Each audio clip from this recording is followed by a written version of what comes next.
Cyber crime సవాల్ విసురుతుంది. రోజు రోజుకు సైబర్ నేరగాళ్లు రెచ్చిపోతున్నారు.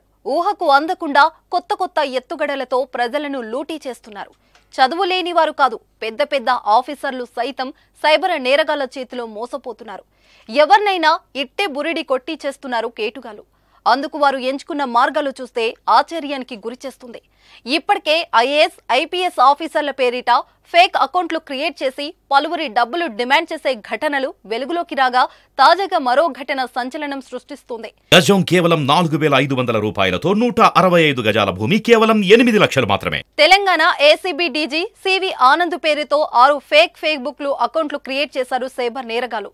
సివి ఆనంద్ పేరుతో పలువురిని బెదిరించి డబ్బులు కూడా గుంజేశారు. దీనిపై ఫిర్యాదు అందుకున్న హైదరాబాద్ సిటీ సైబర్ క్రైమ్ పోలీసులు కేసు నమోదు చేసి దర్యాప్తు చేపట్టారు.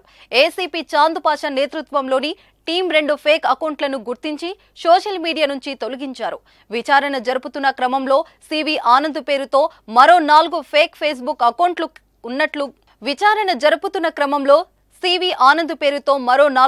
ఫేస్బుక్ అకౌంట్లు ఉన్నట్లు గుర్తించారు. వాటిలో ఒక అకౌంట్లో డబ్బులు కావాలంటూ పెట్టిన మెసేజ్ కు హైదరాబాద్ కు చెందిన ఓ వ్యక్తి గూగుల్ పేలో 80,000 ట్రాన్స్ఫర్ చేశాడు. ఇది నకిలీ అకౌంట్ అని తెలియడంతో బాధితుడు పోలీసులను ఆశ్రయించాడు. ఈ క్రమంలోనే సివి ఆనంద్ కూడా అలర్ట్ అయ్యారు. ఫేక్ అకౌంట్లపై తన ఫేస్బుక్ లో తెలిపాడు. రాజస్థాన్, జార్ఖండ్ కు చెందిన సైబర్ నేరగాళ్లు ఈ ఫేక్ అకౌంట్లు క్రియేట్ చేశారని ఆధారాలు సేకరించారు. ఫేక్ అకౌంట్ల పట్ల ప్రజలు అప్రమత్తంగా ఉండాలని అధికారులు సూచిస్తున్నారు. నకిలీవని తెలిసిన వెంటనే సైబర్ క్రైమ్ పోలీసులకు ఫిర్యాదు చేయాలని చెబుతున్నారు. గతంలో కూడా గవర్నర్ తమిళిసై సోషల్ మీడియాను హ్యాక్ చేసిన సంగతి తెలిసిందే. అదేవిధంగా ఆరోగ్య శాఖ మంత్రి దామోదర రాజనరసింహ, ఎమ్మెల్సీ కవిత అకౌంట్లను కూడా హ్యాకర్లు హ్యాక్ చేశారు. తెలుగు రాష్ట్రాలు, తెలంగాణనే కాదు, ప్రపంచానే ఈ సైబర్ క్రైమ్ సమస్య పట్టి పీడిస్తుంది.